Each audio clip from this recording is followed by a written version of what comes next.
ഇത്രയും കാലം സിനിമന്റെ പിറകെയാണെന്ന് എന്ത് കിട്ടിയെന്നൊരു ചോദ്യം.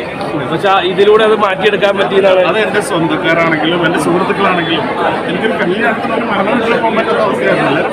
എൻ്റെ ഗവൺമെൻറ് ജോലികളൊക്കെ സിനിമയ്ക്ക് വേണ്ടിയാണ് തിരിച്ചു വന്നത്. അത്യാവശ്യം ഇങ്ങനെ എന്നെ കാണാൻ പറ്റുന്നത് എനിക്ക് തന്നെ വളരെ സന്തോഷം. അമ്മ ഇത് കാണാമായിരുന്നു, നമ്മൾ കാണാനില്ലാത്ത എനിക്ക് സങ്കടം.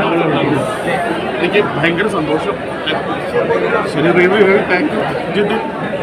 വിഷമാണല്ലോ. വിഷമല്ല, സന്തോഷത്തിന് വിഷമാണ്. ഇത് സങ്കടത്തിന് വിഷമല്ല, ഹാപ്പിനെസ്.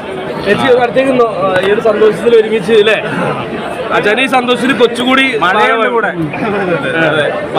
മകള് വന്നതിന്റെ ഭാഗ്യമാണോ അച്ഛന് ഇതൊക്കെ? തീർച്ചയായിട്ടും ഞാൻ അങ്ങനെ തന്നെ കരുതുകയാണെങ്കിൽ ഞാൻ ഇന്നലെ ഇതിനെ കുറിച്ച് പറയും ചെയ്തിരുന്നു.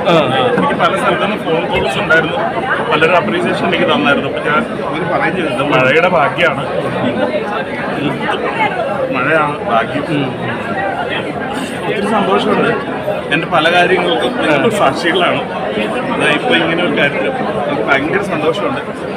എല്ലാവരും സപ്പോർട്ട് വേണം. എൻ്റെ പ്രശ്നങ്ങളൊക്കെ ഇതുകൊണ്ട് തീരുന്നു. ഇനി കൂടുതൽ പടങ്ങൾ കിട്ടട്ടെ അച്ഛൻ. തീർച്ചയായിട്ടും നല്ല നല്ല ആൾക്കാർ കണ്ടിട്ട് എൻ്റെ പെർഫോമൻസ് ഇഷ്ടപ്പെട്ടെങ്കിൽ എനിക്ക് അവർ അവസരം തരണ്ട, അത്രേ ഉള്ളൂ. അച്ചായനായിട്ട് കാണരുത്. സോജൻ വർഗീസ് സിനിമ പോവുകയാണ്, ഒരിക്കലും ഉപേക്ഷിക്കരുത്.